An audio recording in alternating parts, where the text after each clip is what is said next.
चलिए हम लोग सीखते हैं आयुओं का प्रकार कि हम लोग आयु का कितने प्रकार होता है। हम जो जस्ट अभी सीखे हैं, वीडियो कट गया था तो इसमें वो सीख रहे थे कि आयु किसे कहते हैं, आयु कम स्तंभ और पंक्ति किसे कहेंगे, आयु को किसे मतलब परिभाषित किया गया है।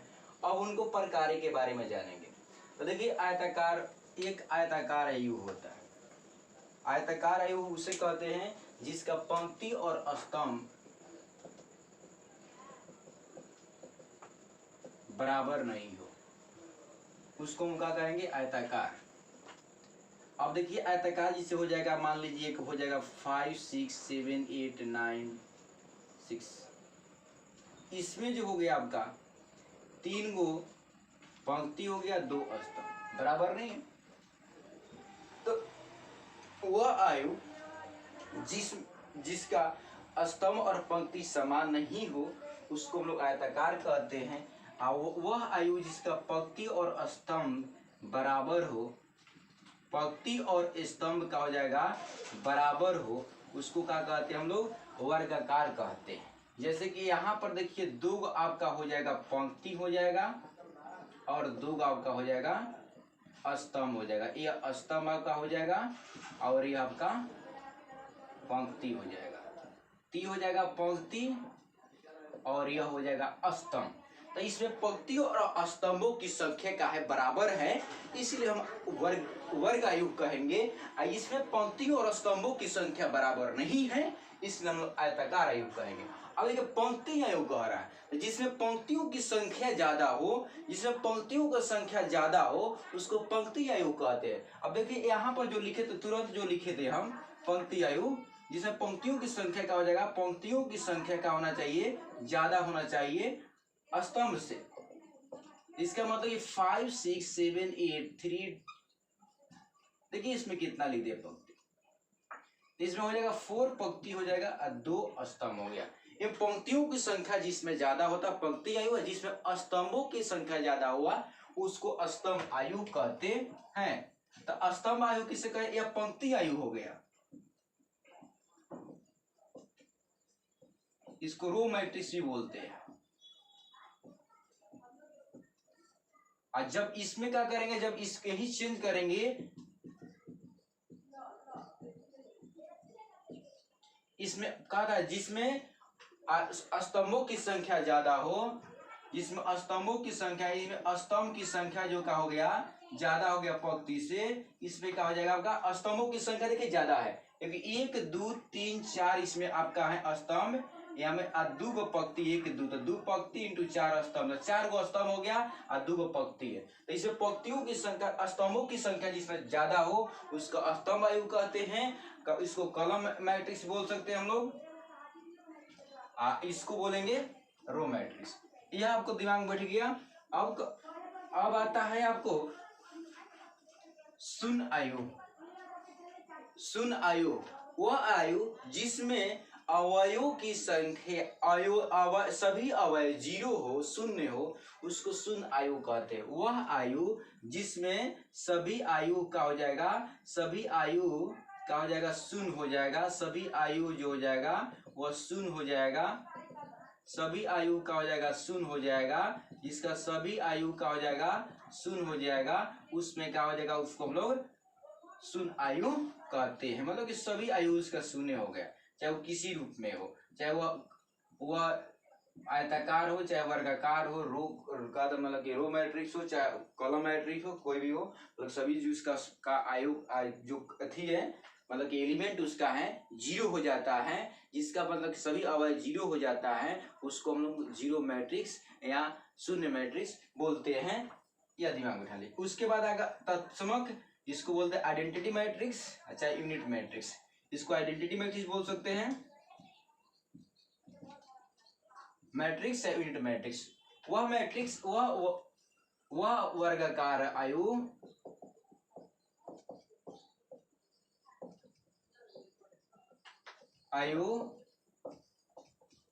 जिसके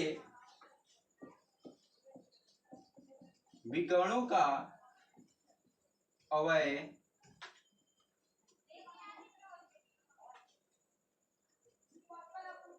एक हो,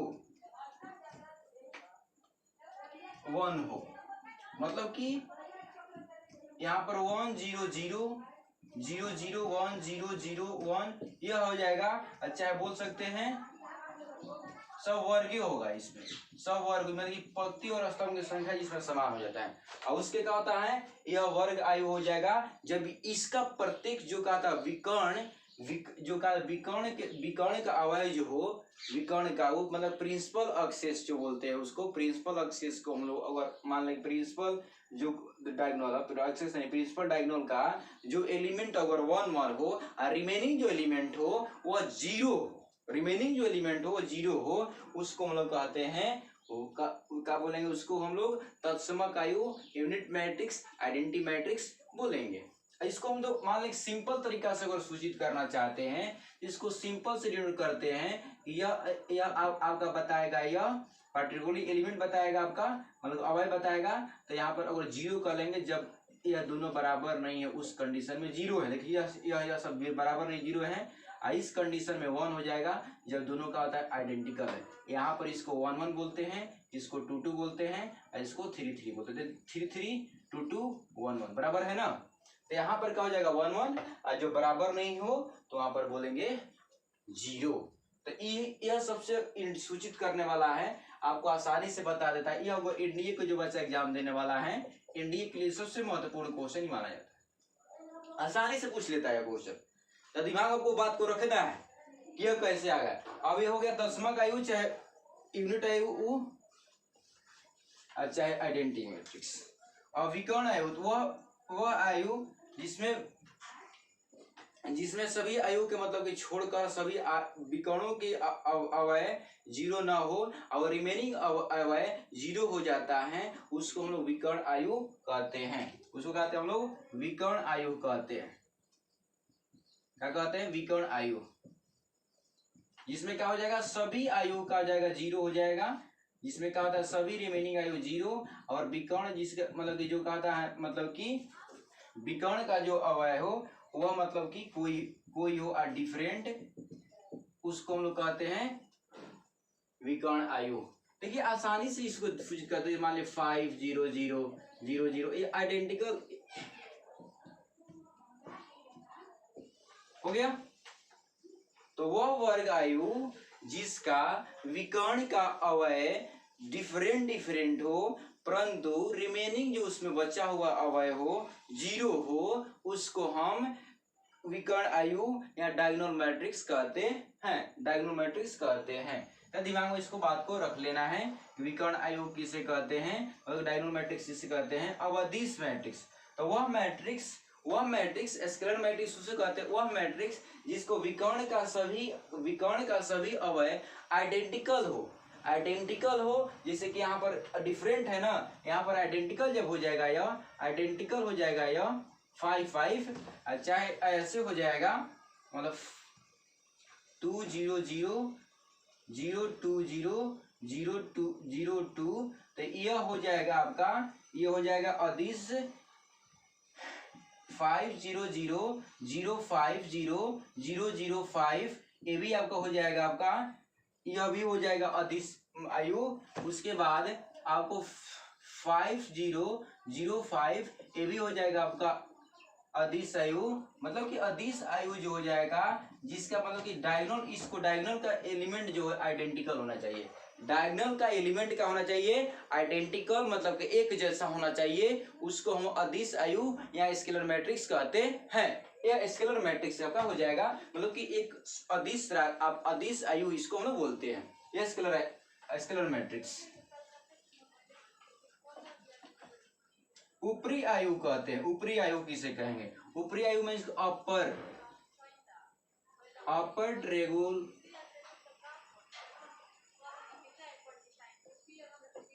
अपर ट्रेंगुलर मैट्रिक्स।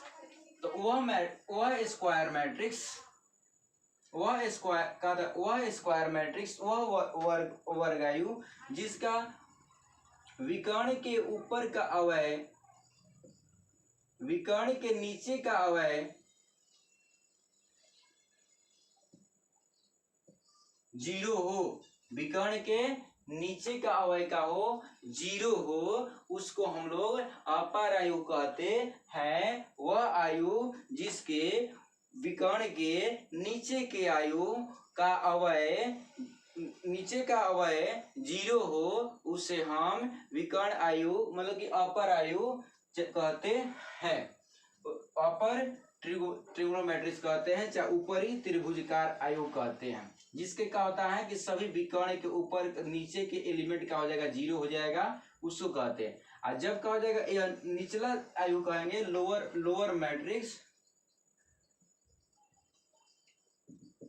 जिससे क्या हो जाएगा ऊपर का सभी का विकर्ण के सभी ऊपरी के पार्ट का हो जाएगा 0 हो जाएगा, ऊपरी के पार्ट का हो जाएगा आपका 0 हो जाएगा, तो उसको कहेंगे सुना वह आयु जिसके विकर्ण के ऊपर का सभी अवयव 0 हो जाता है।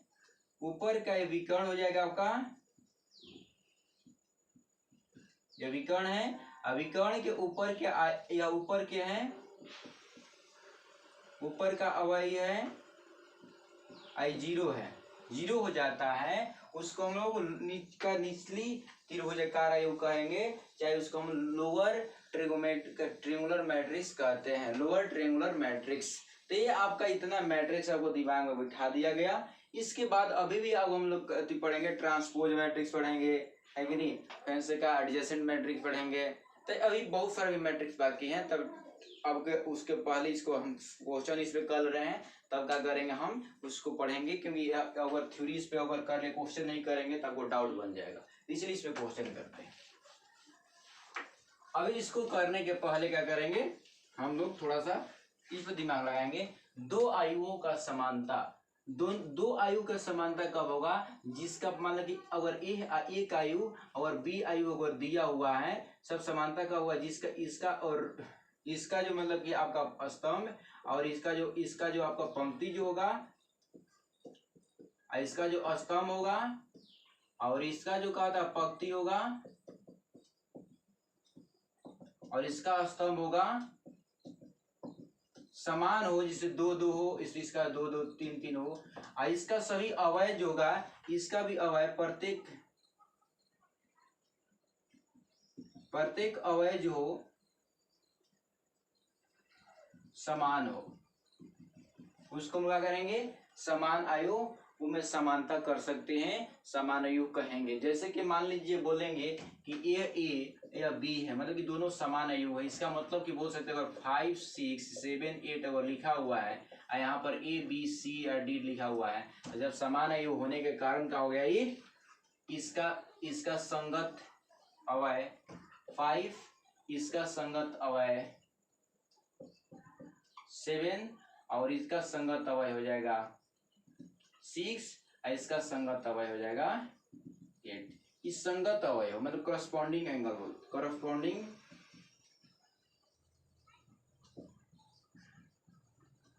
एलिमेंट बोलेंगे, इसको संगत अवयव बोलेंगे। जैसे जब दोनों का हो जाएगा समान है, तब जब दोनों आयु अगर समान है, इसका सभी संगत जो होगा, सभी संगत अवयव मतलब कि करस्पॉन्डिंग एलिमेंट जो होगा आइडेंटिकल होगा, तब वो संगत अवयव कहलाएगा, संगत मतलब कि समान आयु कहलाएगा। समान आयु उसी के कहते हैं जिसका संगत अवयव समान हो। संगत अवयव समान नहीं होगा तो उसको हम लोग समान आयु नहीं कहेंगे। जैसे कि दे रहे 5 8 9 8, और यदि आप 5 8 9 8 दे दिया, इसका मतलब कि यह जो है यह और यह संगत है, मतलब कि हमारे समान है। अगर मान लीजिए इसमें अगर थोड़ा सा चेंजिंग कर देता तो यह कहा जाएगा ये भी 2-2 का है, ये भी 2-2 का, क्या समान आयु नहीं है। ये देखिए इसका जो इसका संगत 5-5 है, इसका संगत 9 है, तो इसका संगत का है संगत नहीं है। इसका संगत आयु समान, संगत अवयव समान नहीं है, इसका संगत अवयव समान है, बाकी कुछ का संगत अवयव जो समान है और कुछ का संगत अवयव समान नहीं है। तो इस कंडीशन में हम यह कहेंगे कि दोनों जो आयु है इस समान आयु नहीं है। सो दिमाग में उठा लीजिए, यह आपको दिमाग में उठा लेना कि समान आयु किसे कहेंगे, जिसका संगत सभी अवयव समान हो उसको हम लोग समान आयु कहेंगे। इससे बहुफरक क्वेश्चन बन जाता है। संगत आयु का बहुफरक मतलब एप्लीकेशन है। जब एडिशन पढ़ेंगे, operation of a matrix, addition, multiplication और डिवीजन पढ़ेंगे, इसके बहुत इसमें एप्लीकेशन मिलेगा आपका संगत आयु का। इसमें दिमाग को रखेंगे। अभी आते हैं अगला क्वेश्चन की ओर। एक क्वेश्चन देता है, मान ली कहता है कि दे रहा है 5 कह दिया आपका x प्लस वाई एक्स 7 8 दे दिया। तो क्या ध्यान देंगे, इसमें कुछ दिमाग नहीं ज्यादा लगाएंगे। x plus Y equal to दे दिया आपका 5 और 6 दे दिया x। इसका मतलब कि यहाँ पर 6 रखें x तो y के मान आपको आ जाएगा 5 में से 6 जाएगा तो y के मान -1 आ जाएगा। तो इसका मतलब क्या है, x के मान होगा जाएगा 6, y के मान हो जाएगा आपका -1। तो -1 यहाँ पर रखेंगे तो आपको आ जाएगा यहाँ पर -1। यहाँ पर x के मान क्या आएगा आपका x प्लस वाई जो हो जाएगा संगत। जब इसका संगत हम लोग क्या करेंगे, अवयव देखेंगे कि दोनों आयु जो है ना समान है। तो समान होने के कारण का हुआ संगत आयु को हम लोग अवयव को देखेंगे। तो इसका संगत आयु जो है, इसका संगत आयु ये हो जाएगा संगत अवयव। तो संगत अवयव इसका 5 हो जाएगा, x प्लस वाई 5। इसका संगत जो अवयव होगा x इक्वल टू 6 हो जाएगा। तो x के मान जब 6 हो जाएगा तो यहाँ पर x के मान रख देंगे तो y 6 plus Y equal to 5। तो इधर आएगा तो 5 में से 6 जाएगा तो y के मान हो जाएगा 1। तो इसका मतलब कि आ गया x के मान आपका आ गया 5 6 और y के मान आ गया -1। यह आपको कब आया, जब यह संगत समान आयु था तब, मतलब कि इसका संगत जो अवयव है समान हो गया। समझ गए, ये आपको दिमाग बढ़ गया। अगला क्वेश्चन हम देखते हैं कि sin x 0 0 cos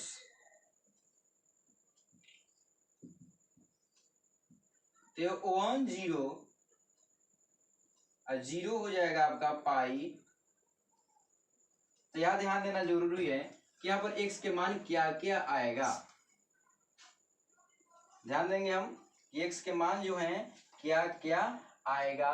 तो यहाँ देंगे साइन इक्वल टू 1 हो जाएगा। तो 1 इसका जनरल लेंगे तो 1 कहाँ कहाँ होगा, यह आपका पाई/2 पे होगा 1। अगर इसको मान लीजिए, ध्यान देंगे साइन को अगर ग्राफ खींच रहे हैं तो साइन ग्राफ ऐसे आ जाएगा। तो इसका मान आएगा यहाँ पर भी 1 आएगा, यहाँ भी 1 आएगा, यहाँ भी, मतलब कि इसको यहाँ पाई 2 पाई, यहाँ पर पाई/2 30 पे आएगा। अब ध्यान देंगे इसका अगर जनरल हमने लिए तो आएगा आपका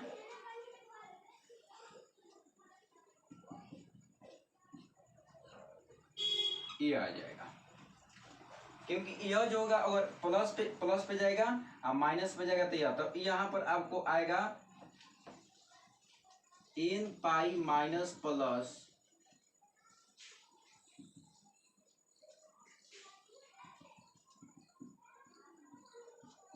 पाई/2। और ध्यान देंगे अच्छा से देखते हैं और यह बात हो रहा है कि नहीं। तो यहाँ पर 1 पुट करेंगे तो ऑड आएगा। तो यहाँ पर क्या आएगा आपका और, जब आएगा प्लस तो यहाँ पर ऑड का आएगा तो यह 1 रखेंगे तो हो जाएगा पाई और माइनस हो जाएगा पाई, तो आ जाएगा। और जब इस पर 2 रखेंगे तो प्लस हो जाएगा और 2 चल जाएगा। जब इसको 3 रखेंगे तो इसमें से घट जाएगा, तो मतलब हो जाएगा आपका 2 पाई या प्लस पाई में से आ जाएगा, वहीं पर आ जाएगा, मतलब फर्स्ट टाइम आ जाएगा। इसका मतलब कि आपको यह जनरल जो इक्वेशन यह आ गया। अब कॉस की बात करते हैं। तो कॉस जो हो जाएगा कॉस x इक्वल टू हो जाएगा पाई। तब पाई के मान हो जाएगा आपका यहाँ पर पाई, कब इसका मान हो जाएगा पाई ध्यान देंगे तो पाई के मान इसका जो मान होता है मैक्सिमम जो मान इसका आएगा। तो मैक्सिमम जो मान आएगा आपको तो दिमाग में रखना जरूरी है कि मैक्सिमम मान इसका यहाँ से यहाँ तक ही आ सकता है। आई यह दे रहा पाई मतलब कि 3 इसका 4 दिया है लगभग। इसका मतलब कि एक्स का मान यहाँ पर परिभाषित नहीं है, मतलब कि यहाँ पर एक्स के मान आपको परिभाषित जब नहीं है, इसका मतलब कि यह जो आपका आयु जो दिया हुआ है मतलब कि समान आयु नहीं है, मतलब कि कह सकते हैं कि यह असमान है। कहा है यह समान आयु नहीं है, क्योंकि यह इसमें एक्स भी एक्स के मान था। अगर यह वाई के मान रहता तो हम चल बन जाता है। यहाँ अगर वाई यहाँ पर लिखते तो चल बन जाते। यहाँ पर लिखते कि वाई के मान परिभाषित नहीं है यहाँ पर, तो यहाँ पर लिख सकते थे। बट क्या होता है यहाँ पर जो है चाहे वहां पर लिख सकते कि एक्स इक्वल टू इतना कॉस इनवर्स में, बट यहाँ पर देखा जा रहा है कि साइन का मान इतना आ रहा है, एक्स का मान यहाँ पर आ रहा है और एक्स का मान यहाँ पर इतना आ रहा है। इसका मतलब कि यह दोनों के इक्वल आना चाहिए था एक्स के मान, इसलिए यहाँ पर नहीं आ रहा है। इसका मतलब कि कहने का मतलब अर्थ है यह एक कहता है समान आयु नहीं है। जैसे कि एक और एग्जांपल ले रहे हैं, मान ली 5 6 8 ये दे दिया आपका। मान लीजिए ध्यान देंगे x5 यहाँ पर दे दिया आपका एक्स स्क्वायर, यहाँ पर 6 दे दिया और यहाँ पर दे दिया आपका 8। तो ध्यान देंगे यहाँ पर x के मान दे दिया आपका 5, निकाल लिए। यहाँ संगत इसका देखिए, इसका संगत जो इसका मतलब कि अवय देखे तो संगत करस्पॉन्डिंग एलिमेंट इसका x इक्वल टू 5 है, तो यहाँ 5 लिख लिए। यहाँ पर हो जाएगा corresponding element x equal to X square equal to 7, तो x के मान यहाँ पर रखेंगे तो हो जाएगा 5 25 25 25 हो जाएगा। 25 के साथ 5 है बराबर नहीं है ना। अब कहते कि यहाँ पर y रहता ना तो शायद इसका टाइम बन जाता, यह हो जाता, बट यहाँ पर हम कहेंगे कि यह जो है संगत बल्कि समान आयु नहीं है। यह दोनों समान आयु नहीं है, दोनों डिफरेंट है। आपको दिमाग में आ गया कि समान आयु कब कहेंगे और समान आयु कब कहेंगे, यह आपको दिमाग में आना जरूरी है। यह आप इस पर क्वेश्चन बनाइए। हम मिलते हैं नेक्स्ट वीडियो में, अब तक जाने की अनुमति दीजिए। जय हिंद। आप संघर्ष करते रहिए, संघर्ष का हमेशा जो होता है फल उसका मीठा होता है। जय हिंद।